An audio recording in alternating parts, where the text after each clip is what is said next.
नमस्कार प्रिय छात्रों, उम्मीद है आप सब स्वस्थ होंगे और अपने घरों में रह करके अपनी पढ़ाई का कार्य कर रहे होंगे।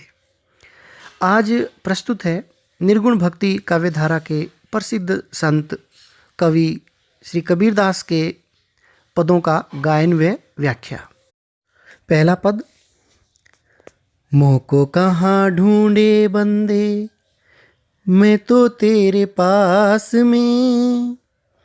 मोह को कहाँ ढूंढे बंदे, मैं तो तेरे पास में।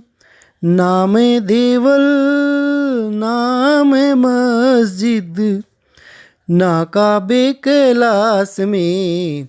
मोह को कहाँ ढूंढे बंदे, मैं तो तेरे पास में।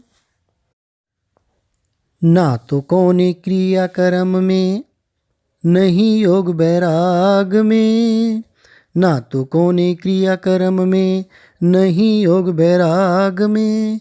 नाम देवल नाम मस्जिद, ना काबे कैलाश में। मुँह को कहाँ ढूंढे बंदे, मैं तो तेरे पास में। खोजी होए तो तुरत ही मिली हो, पल भर की तलाश में। खोजी होए तो तुरत ही मिली हो, पल भर की तलाश में। नाम देवल नाम मस्जिद, ना काबे कैलाश में। मुँह को कहाँ ढूंढे रे बंदे, मैं तो तेरे पास में। कही कबीर सुनो भाई साधो, सब श्वासों की श्वास में। नाम देवल नाम मस्जिद, ना काबे कैलाश में। मुँह को कहाँ ढूंढे बंदे, मैं तो तेरे पास में। व्याख्या। कबीरदास के अनुसार परमात्मा स्वयं मनुष्य से कह रही हैं कि हे मानव, तुम मुझे कहाँ कहाँ ढूंढ रहे हो। मैं तो तेरे पास में हूँ, तुम्हारे हृदय में ही निवास करता हूँ। मैं किसी मंदिर में या किसी मस्जिद में नहीं हूँ, और ना ही मेरा वास काबा या कैलाश में है। काबा मुसलमानों का प्रसिद्ध तीर्थस्थल है और कैलाश हिंदुओं का प्रसिद्ध तीर्थस्थल। हे मानव, मैं किसी क्रियाक्रम या योग वैराग यानी कि किसी भी आडंबर में या योग वैराग से मेरी प्राप्ति नहीं होती। यदि तुम मुझे सच में ही पाना चाहते हो, खोज करना चाहते हो, तो मैं तुरंत ही मिल जाता हूँ, और पल भर की तलाश में यानी क्षण भर में ही मुझे तुम प्राप्त कर सकते हो। कबीरदास जी कहते हैं कि हे संतो, ध्यान से यह मेरी बात सुनो। वह ईश्वर तुम्हारी सांसों में ही निवास करता है, उसे तुम अपने भीतर खोजने का प्रयास करो। कबीरदास जी ने इस पद में आडंबरों को त्याग करके सच्चे मन से परमात्मा की उपासना करने की प्रेरणा दी है। दूसरा पद। संतो भाई आई ज्ञान की आंधी रे, ब्रह्म की टाटी सब उड़ानी। माया रहन बांधी रे, संतो भाई आई ज्ञान की आंधी रे। हिति चित की द्वई थोनी गिरानी, मोह बलिंडा टूटा। तृष्णा छानी परिघर ऊपरी, कुबधिक भांडा फूटा। जोग जुगति करी संत बांधी, निरचुचु न पानी। कूड़ कपट काया का निकस्या, हरि की गति जब जानी।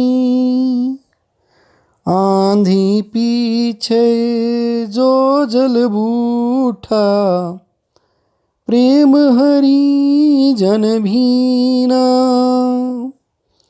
कहे कबीर भान के प्रगटे, उदित भया तम कीना, संतो भाई आई ज्ञान की आंधी रे। व्याख्या। इस पद की व्याख्या से पहले थोड़ा सा आप आंधी जब आती है तो आंधी के बाद का जो दृश्य बिंब प्रस्तुत होता है उसको थोड़ा सा महसूस कीजिए और देखिए कि आंधी के बाद आंधी में क्या क्या नुकसान होता है, कि कौन कौन सी चीज़ें गिर जाती हैं और बड़ा व्यापक नुकसान होता है आंधी के द्वारा। इधर का सामान इधर, उधर का इधर, सब अस्त व्यस्त। और उसके बाद आंधी के बाद फिर मौसम में परिवर्तन आता है और बरसात होती है, और बरसात वो आनंद देती है, सुख देती है। और उसके बाद का वर्णन कवि ने, कबीरदास जी ने कुछ उपमानों के साथ यहाँ भक्ति का, ज्ञान का, भ्रम संशय का, माया तृष्णा का, योग युक्ति का, इन सब का जो प्रयोग है वो बड़े ही सुंदर तरीके से जीवात्मा के साथ, व्यक्ति के ज्ञान के साथ किया है।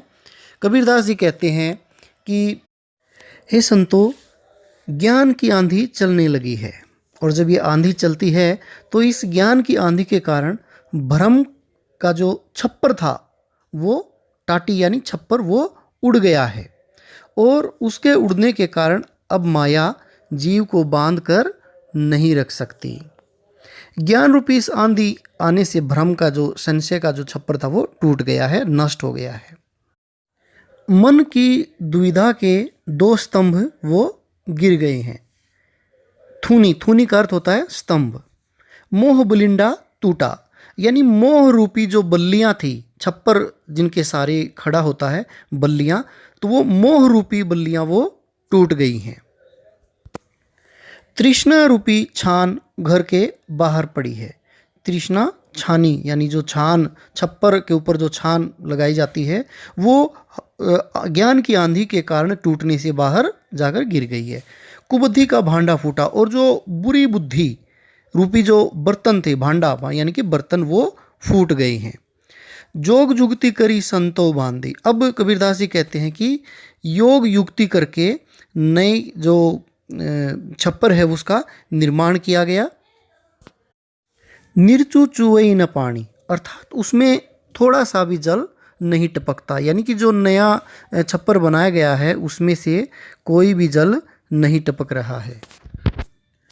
आंधी के बाद जो बरसात आती है, यहाँ ज्ञान रूपी आंधी के बाद प्रेम और कृपा की जो बरसात हुई है, उसमें प्रभु भक्त प्रेम रस में भीग गया है, पूरी तरह से सराबोर हो गया है। और कबीरदास जी कहते हैं कि जब ज्ञान रूपी सूर्य उदय होता है तो अज्ञान यानी अंधेरा वो क्षीण हो जाता है, नष्ट हो जाता है। भाव ये कि जब ज्ञान रूपी आंधी आती है तो मनुष्य का अज्ञान दूर हो जाता है, और उसमें उसके मन का दिव्य प्रकाश का जो उजाला है वो फैल जाता है। यहाँ खीना, खीना का अर्थ है नष्ट होना, और भान का अर्थ है सूर्य।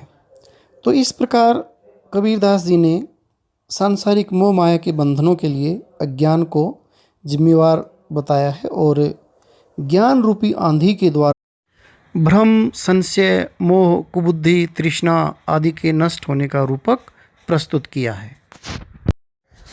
यहाँ एक पंक्ति छूट गई थी, कूड़ कपट काया का निक्षा, हरि की गति जब जानी। इसका अर्थ है कि जब साधक के शरीर से छल कपट रूपी कूड़ा निकल जाता है तो वह ईश्वर की गति को पहचानने लगता है। कूड़ कपट का अर्थ है छल कपट रूपी कूड़ा, निक्षा निकल गया।